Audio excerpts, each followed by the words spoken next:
الرجیم بسم اللہ الرحمن الرحیم وما خلقت الجن والانس الا لیعبدون۔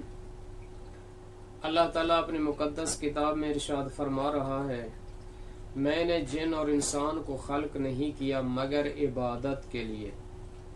عربی قید قانون کے مطابق اس جملے میں، اس آیت میں حرف نفی کے بعد کلمہ الا استعمال ہوا ہے۔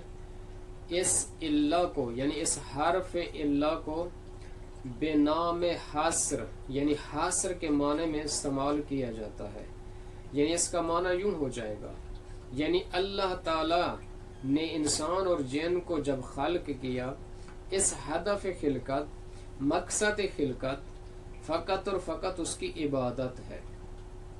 یہاں لیعبدون، عبادت کا معنی کیا ہے؟ عبادت کا معنی یہ نہیں ہے کہ فقط انسان نماز پڑھتا رہے، عبادت کا معنی یہ نہیں ہے کہ فقط انسان روزہ رکھتا رہے، لہذا عبادت کا معنی ہے بندگی، یعنی ہر وہ کام جس سے خدا کی رضایت ہو، یعنی جس کام میں اللہ کی رضایت کو مد نظر رکھ کر ایک انسان انجام دیتا ہے، وہ کام عبادت ہے۔ اگر کسی نے خدا کی رضایت کی خاطر نماز پڑھی، قربتاً الی اللہ، قربت کی نیت سے، قرب خدا کی نیت سے، تو وہ نماز عبادت ہے۔ اگر کسی انسان نے لوگوں کو دکھاوے کی خاطر نماز پڑھی تو کہتے ہیں وہ نماز عبادت نہیں ہے، وہ ریاکاری ہے۔ یعنی ہر اس کام میں جس میں رضایت خدا شامل ہو، خدا کی رضایت کو مد نظر رکھ کر اس کام کو انجام دے، وہ عبادت میں شمار ہے۔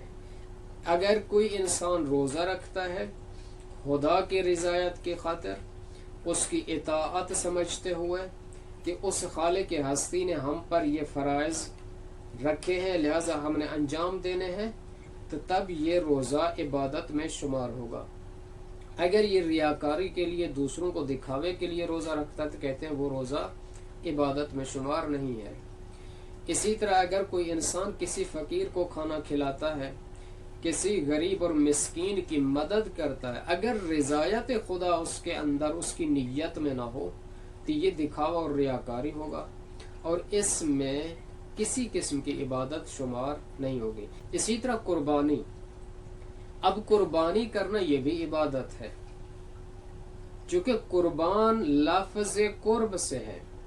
قرب کا معنی ہوتا ہے یعنی خدا کے نزدیک ہونا، یعنی ہر وہ کام جو قربتاً الی اللہ ہو۔ نماز قربتاً الی اللہ انسان پڑھتا ہے، روزہ قربتاً الی اللہ رکھتا ہے، اسی طرح قربانی اگر انسان کرتا ہے تو وہ بھی قربتاً الی اللہ ہونا چاہیے۔ لوگوں کو دکھاوے کی خاطر انسان قربانی نہ کرے، جیسے بعض شہروں میں دیکھا گیا ہے، وہ 2-3 دن پہلے کوئی بکرا خریدتے ہیں، کوئی بیل بھینس وغیرہ خریدتے ہیں، اونٹ خریدتے ہیں، اس کو ہار پہنا کر پورے گلیوں میں، کوچوں میں، سڑکوں میں پھراتے ہیں تاکہ لوگوں کو دکھلائیں کہ ہم بھی قربانی کرنے والے ہیں۔ آخر میں جب قربانی کا وقت ہوتا ہے، قربانی پتہ نہیں کس انداز میں کرتے ہیں، اس کا سارا گوشت فریز کر کے رکھ دیتے ہیں جو پورا سال کھاتے ہیں۔ یہ ہوگی قربانی۔ لاگو ہیں جو شرائط ہم پہ لاگو ہیں، ان شرائط کے تحت اگر ایک انسان قربانی کرتا ہے تو اس کی قربانی بھی قبول ہے اور رضایت خدا بھی اس میں شامل ہے۔